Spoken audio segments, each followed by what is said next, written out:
Donc, je disais qu'on va centrer la discussion, la présentation sur la définition de la dénutrition. Donc, c'est quoi la dénutrition? C'est quoi être dénutri? Évidemment, il y a un vécu. Les patients, vous allez sentir donc une faiblesse, une altération de la corporité. C'est très bien décrit. Philippe. On se sent vulnérable. On perd un peu le contrôle de notre vie lorsqu'on est dénutri. Mais sur les plans purement médical, on peut dire que la dénutrition, c'est une maladie. Même s'il n'y a pas un consensus généralisé, on sait que c'est déjà un syndrome, donc la somme des symptômes, mais c'est une maladie. C'est-à-dire que si vous avez une dénutrition, vous pouvez dire je suis malade de la dénutrition. Et cette dénutrition correspond à un déséquilibre entre les apports, c'est-à-dire entre ce que nous on mange, la personne va manger, et le besoin énergétique de la personne. Il faut savoir que les corps humains ont besoin de l'énergie, chaque cellule de notre corps a besoin de l'énergie, et que c'est régulé de manière très stricte. Et cette régulation de l'énergie de notre corps peut être altérée lorsqu'on est malade. Donc il y a un déséquilibre, c'est-à-dire que si on va garder notre poids stable, il faut qu'on mange assez pour couvrir ses dépenses énergétiques. Et cette balance est souvent altérée lorsqu'on est malade. D'une manière très précise dans la clinique, on le définit par une perte de poids, 5% du poids habituel en un mois ou supérieur à 10% en 6 mois. Et il est, par l'OMS, le défini uniquement par l'index de masse corporelle. Un index, ça veut dire c'est le poids sur la taille au carré. S'il est inférieur à 18, on est dénutri, mais sachant que ce n'est pas très précis. Et on cherche à avoir une définition beaucoup plus large parce que, évidemment, la dénutrition implique une perte du gras, mais aussi une perte de la masse musculaire. Mais on peut être en surcharge, on peut être en surpoids ou en obésité, et on peut également être dénutri. Donc ça, c'est une notion très importante. Ce n'est pas parce que je suis en surpoids que je ne suis pas dénutri. On peut être également affaibli, même si on a une surcharge, évidemment, en tissu adipeux. Donc, comment expliquer cette dénutrition? Donc, cette dénutrition, évidemment, est la conséquence de la maladie et les traitements. Et quand on parle des cancers, c'est important de le dire, il n'y a pas un seul type de cancer. Quand on parle des cancers, c'est divers types de maladies, hein. Il n'y a pas un seul type de maladie, c'est plusieurs, que ce soit hématologique, de tumeurs solides. Et même parmi les tumeurs solides, il y a différents types et localisations, et tous les tumeurs ne se comportent pas de la même manière. Donc, il faut vraiment, quand on parle des cancers, savoir de quel type de cancer, la localisation et les stades. Chaque personne va réagir différemment. On sait qu'il y a différents types de cancers qui sont plus, qui vont amener la personne à être plus dénutrie que d'autres. Certains types qui n'ont, au lieu des traitements, vont peut-être avoir plus de surpoids que de la dénutrition. Donc là, on va utiliser les termes cancer, évidemment, mais il faut avoir ça, surtout pour la nutrition, c'est très important. Il y a vraiment une variabilité très importante entre l'effet de la maladie et la dénutrition. Mais en grosso modo, vraiment, de manière générale, c'est la tumeur elle-même qui va induire des mécanismes qui vont mener à la dénutrition. Et sur ça, ça va s'ajouter les traitements, que ce soit radiothérapie, la chirurgie, ou la chimiothérapie, ou les nouveaux traitements, thérapie ciblée, immunothérapie, etc. Donc, tout ça, ça va faire que d'une personne à l'autre, on va être très variable. C'est pour ça qu'on préconise une prise en charge vraiment individualisée et multidisciplinaire avec l'aide de diététiciens, de APA, etc. Mais en tout cas, il faut voir que les explications pour la dénutrition, c'est tout d'abord une diminution des ingestes, hein, c'est-à-dire qu'une diminution de l'alimentation. On ne va pas manger pareil lorsqu'on est malade et qu'on a un traitement. On va avoir des aversions alimentaires qui sont acquises. Euh, on peut être amené aussi à avoir une diminution de l'activité physique, et ça c'est important pour qu'on fasse des muscles, pour maintenir les muscles, il faut être actif, donc ça va, le manque d'activité physique va se surajouter à cette problématique de dénutrition. Il y a aussi des problèmes de malabsorption ou maldigestion, des tumeurs qui sont localisées dans la tête au cou, ou la cavité buccale, ou le système digestif, d'une manière mécanique simplement, on ne peut pas avaler. Donc il y aura une diminution de l'alimentation pour ces raisons. Et une altération du métabolisme. On sait qu'à peu près la moitié de patients ont une altération de cet métabolisme. Donc, il faut le tenir en compte parce qu'on n'a tous pas besoin de la même quantité d'énergie. Donc, quand on cherche pourquoi les raisons d'un patient ne prend pas de poids, peut-être qu'on n'a pas assez d'alimentation parce que ce métabolisme est altéré. Donc, ça, c'est les raisons en général. Donc, quand on va réfléchir à quelle est la meilleure stratégie pour traiter cette maladie, la dénutrition, il faut avoir en tête tout ça. Les symptômes qui vont amener à la diminution des ingestes. Donc, si on a, il y a un traitement par chimiothérapie qui cause beaucoup de nausées et qui fait beaucoup vomir, Donc, on va manger moins, évidemment, donc il faut changer ces symptômes liés. On a beaucoup de patients qui nous parlent de sa version alimentaire, on n'a plus du tout envie, donc il faut aller chercher ce type de médicaments. Pourquoi la personne ne bouge pas? Il est trop fatigué? Est-ce qu'il a une anémie à côté? Ce qu'est une malabsorption, une maldigestion, et si on peut mesurer le métabolisme, ici à Gustave Roussy, on le fait, on a une calorimétrie en direct, et avec cette machine en particulier, on peut savoir si le métabolisme est altéré. Mais la plupart de centres ne l'ont pas, donc on ne peut pas le mesurer, mais ce n'est pas grave, on peut aussi le suspecter et traiter en conséquence. Donc j'aime beaucoup cette image, c'est une image du chef des services de Gustave Roussy, Dr Renard, parce que c'est assez caractéristique de comment expliquer la diminution des apports. C'est une des premières causes. Évidemment, on mange moins. Donc, on mange moins, on va dénutrir. Donc, il y a des régimes restrictifs. On en va en parler. On entend tout et on lit tout sur les réseaux sociaux. Donc, Internet et autres, ils nous parlent de plein de régimes. Donc, on va s'auto-restreindre. On va commencer à faire de périodes parfois de jeûne. On peut éliminer certains aliments, etc., sans qu'il y ait vraiment indication à cela. Il peut y avoir plusieurs médicaments qui peuvent, donc polymédications, qui vont avoir un effet au niveau neurologique pour diminuer l'appétit. Il y a des troubles de l'ingestion, donc difficulté d'ouverture buccale, la mastication, difficulté pour avaler. Il y a aussi une incapacité fonctionnelle. On est tellement fatigué qu'on ne peut pas manger. Donc tout ça, ça va faire qu'on peut réduire les ingestes, donc réduire l'alimentation. Il y a des troubles très particuliers de l'appétit. On sait qu'il y a une anorexie liée à certains traitements. Ça, c'était précoce. On mange 2 cuillères et on n'a plus faim. Ça, c'est très fréquent. Donc, il va falloir adapter la stratégie pour justement augmenter les apports en fonction de tous les différents types de symptômes qu'on peut avoir. Il peut y avoir aussi des obstacles digestifs. Donc, si on a une tumeur pour laquelle on ne peut pas utiliser le système digestif, on a la nutrition artificielle. On peut utiliser la nutrition artificielle par une voie entérale, donc par le système digestif, ou par une sonde, ou sinon par une voie parentérale, c'est-à-dire par le veine. On introduit par le même cathéter de la chimiothérapie, on peut amener à passer par là tout l'aliment, ça s'appelle une nutrition parentérale. Très particulier aussi, donc les aversions alimentaires acquises. Il y a certains produits qui sont connus pour ça. La chimiothérapie qui va va donner beaucoup de nausées. Et il y aura donc un trouble de l'appétit ou du goût. On ne sent pas un goût métallique ou carrément aucun goût. Il ne faut pas faire du forcing alimentaire, ça ne sert à rien. C'est difficile de se forcer à manger si on a une vraie anorexie liée au traitement. C'est différent à l'anorexie liée à la santé mentale, c'est un autre type d'anorexie. Mais c'est également très difficile de manger si on a cette sensation de pas d'appétit, de dégoût. Donc, on a des stratégies à l'hôpital à travers des sondes nasogastriques. Donc, on va alimenter directement à l'estomac avec une sonde qui va donner à l'estomac. On appelle ça la nutrition entérale pour justement pallier à ce manque d'appétit, à cette difficulté. Mais c'est forcé, ça sert à rien. Et souvent, c'est difficile parce que la famille, les aidants vont forcer la personne parce qu'évidemment, on en a déjà dit un peu, mais évidemment, la nutrition, ça a une connotation culturelle, symbolique. La nutrition dépend de ce qu'est nos cultures. La nutrition dépend, on s'alimente en fonction de nos goûts, de l'éducation qu'on a eue. Donc, et c'est là, ça se maintient même si on est malade. Et ça doit se maintenir même si on est à l'hôpital. C'est-à-dire qu'on doit respecter ces cultures, on doit respecter on va vraiment respecter la façon de s'alimenter, on doit respecter même si on est malade. D'accord?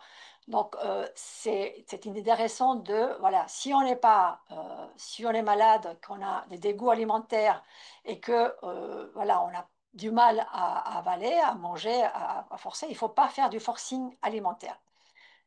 Aussi, donc, il y a certains fois où c'est transitoire. Donc, il faut vraiment faire pallier ces symptômes et puis pas aggraver les troubles de l'appétit en faisant du forcing ou en imposant un type d'aliment qui ne correspond pas à la personne. Quelles sont les conséquences? Donc, qu'est-ce qui se passe si on n'arrive pas à manger, qu'on n'arrive pas à avoir ce dont le corps a besoin? Ou que le métabolisme est tellement altéré que même si on le mange, on perd du poids et on est affaibli. Quelles sont les conséquences? Et là, je vais passer sur ce qu'a présenté Philippe, vraiment le patient perçoit comme il faut la dénutrition. Grosso modo, voilà, il y a plein de conséquences, mais là, j'ai voulu annoncer quelques-unes qui sont très importantes Tout d'abord, la dénutrition empêche l'organisme de fonctionner. Si on est en dénutrition, c'est comme s'il n'y a pas d'essence dans la voiture, tous nos cellules manquent d'essence et on va être fatigué. Donc, on a une altération de l'état général liée évidemment à la maladie, liée au traitement, mais qui s'aggrave souvent par la dénutrition. Donc, souvent, voilà, ça va faire majorer cet état d'altération de l'état général si on est dénutri. Quelles sont les conséquences directes si, et ça, la littérature scientifique est très importante, il y a un majeur risque d'infection. Si on est dénutri, le système immunitaire ne fonctionne pas assez bien et on ne se défend pas assez bien contre les infections bactériennes ou virales. On est affaibli, donc le muscle, on perd le muscle, on perd la force musculaire, donc il y a un risque de chute. Il y a aussi des altérations de fonction physiologique importantes. Il y a une altération aussi très importante au niveau psychique et social. On est fatigué, on ne veut pas voir les gens, on peut s'isoler. On a un sentiment aussi parfois de culpabilité, comme on l'a bien mentionné, parce qu'on est jugé parce qu'on ne mange pas. Donc vous ne mangez pas bien, on est fragilisé, donc ça peut isoler la personne. Il y a une fonte des masses musculaires, ça c'est très important, et cette fonte des masses musculaires va induire une toxicité des traitements, souvent. Les traitements vont devenir toxiques, et ces traitements toxiques vont mener à une réduction des doses de traitement. Ça va faire parfois amener une interruption de ces traitements et il y aura une diminution de l'efficacité.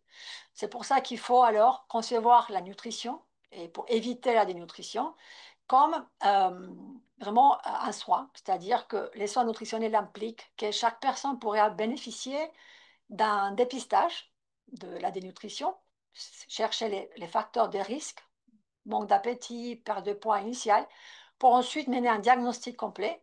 Ce diagnostic complet va permettre de diagnostiquer la maladie, de dire, OK, le patient, la personne est dénutrie, et de quelle manière elle est dénutrie. Tout le monde n'est pas pareil, il y a une perte plus ou moins importante de muscles, etc.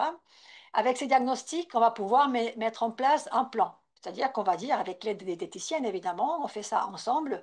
La diététicienne on va pouvoir dire, voilà, il a besoin de manger une telle quantité de calories, des protéines, des micronutriments, et on va pouvoir les administrer de telle manière. Si la personne mange, bah, il faut stimuler, il faut mettre en place des ajustements au niveau de l'alimentation avec des compléments nutritionnels oraux. Si la personne ne mange pas, on peut euh, prescrire la nutrition artificielle par voie entérale, comme je dis, par l'intestin ou par les veines. Une fois la nutrition mise en place, on peut la contrôler, on doit la contrôler, on doit la monitorer pour voir s'il y a des bénéfices sur la nutrition, aussi, il faut l'adapter, et aussi pour voir quelle est la réponse du patient, si les patients s'adaptent bien, si on peut l'ajuster, etc. Et c'est un cycle continu parce qu'il faut traiter, et le patient est bien traité sa dénutrition, ou il continue à être dénutri. Donc c'est un cercle continu, les soins nutritionnels doivent être conçus comme un processus continu. Et surtout, cette concept que la dénutrition est un atout majeur pour la guérison des malades, notamment les patients en cancer. Et surtout, on cherche évidemment la qualité de vie. Un patient dénutri est un patient très affaibli et un patient pour lequel la qualité de vie est altérée. Donc, ça devait être le premier but de notre prise en charge. Donc, plus centré sur la traiter. Donc, comme je l'ai déjà dit, tout d'abord, identifier les risques de la dénutrition. Diminution de l'appétit, perte de poids, c'est les principaux facteurs de risque. Si le médecin ne le démontre pas, il faut aller le signaler. On a vu que d'après l'enquête de Philippe, il y a la moitié de patients pour lesquels les médecins ne parlent pas de ça, ou les soignants ne parlent pas, n'abordent pas la thématique. Donc, il faut aller le dire. Il faut dire, là, j'ai perdu du poids, je ne mange pas. Il faut faire quelque chose. Comme ça, on va pouvoir mettre un diagnostic, quantifier la perte de poids, savoir comment elle est la dénutrition et identifier les besoins des nutriments. D'accord? Pour ensuite mettre en place les traitements. Donc, on va augmenter en fonction des besoins. D'abord, on va optimiser l'alimentation.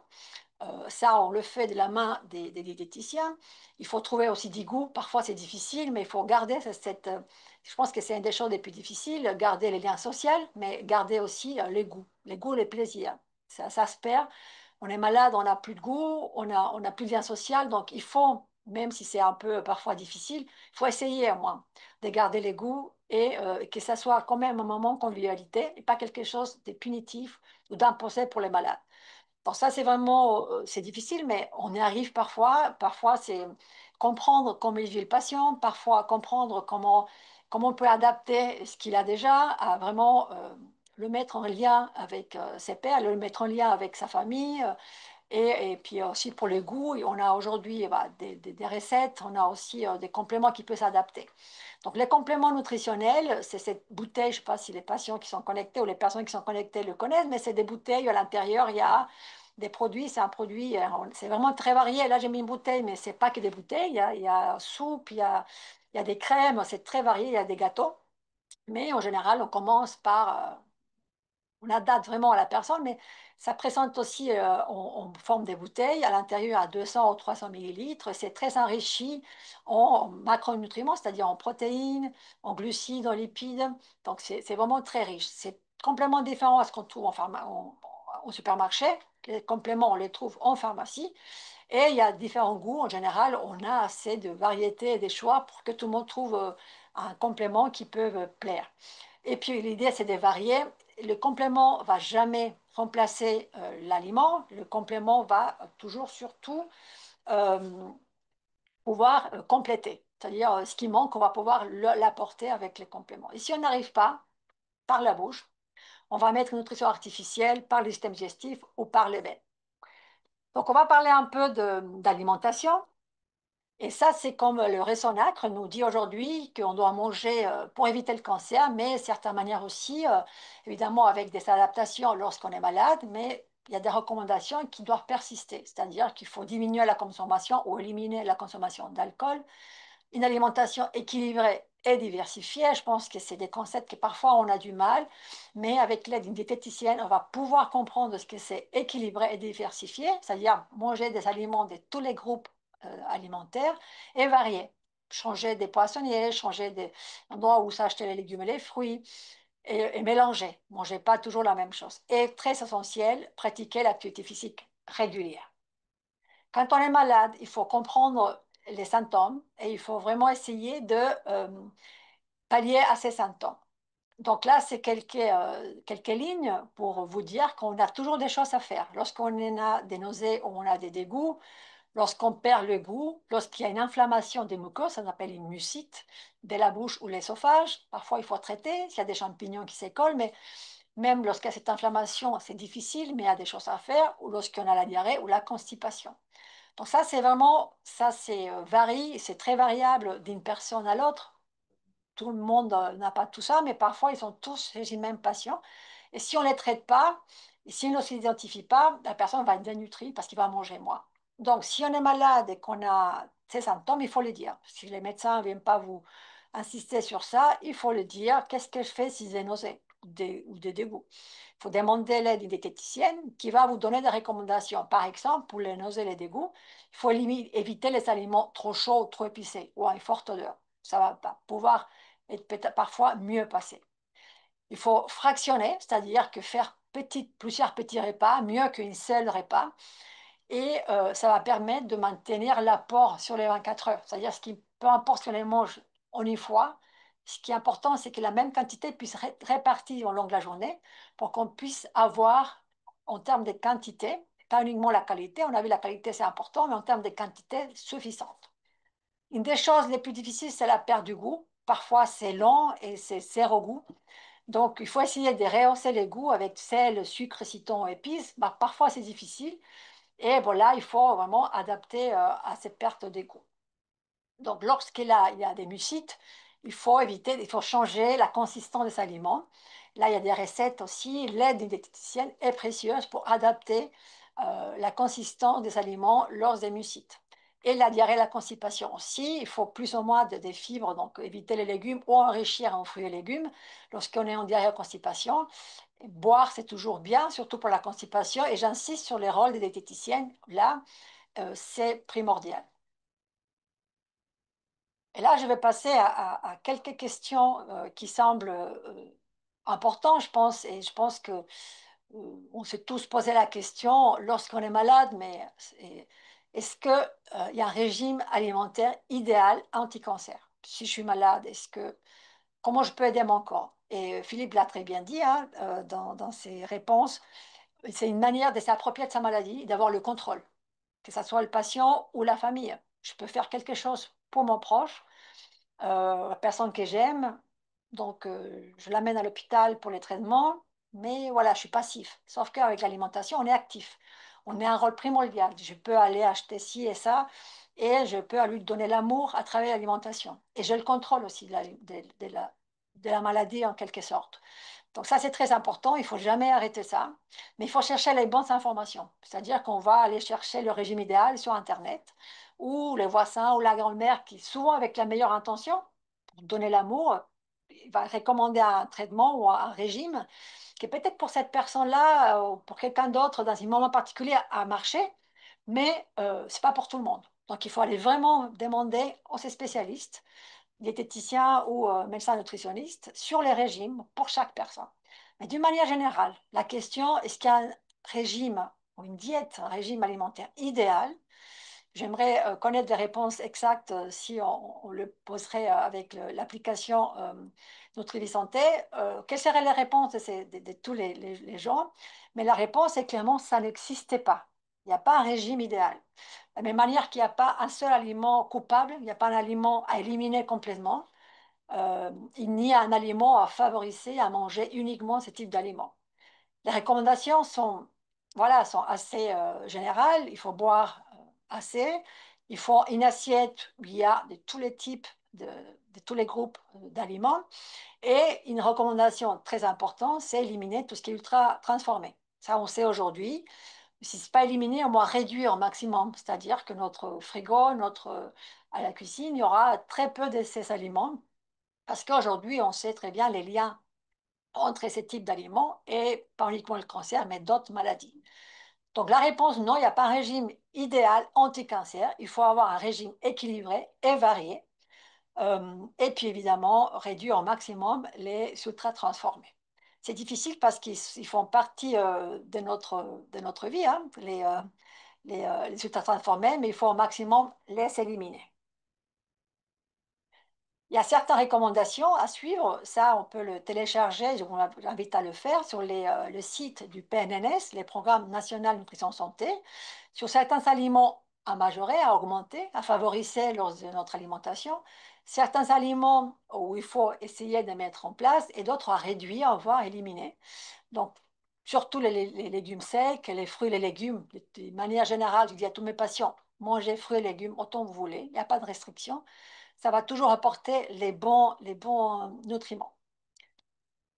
Les plateaux repas idéal à l'air de ça, donc c'est toujours féculent, dont les pains, des légumes, toujours une protéine, qui peut être n'importe laquelle, viande, poisson, œufs. On peut manger autant d'œufs, ils sont bien, il y a un bon apport en protéines, toujours une crudité, produits laitiers, un fruit et de l'eau.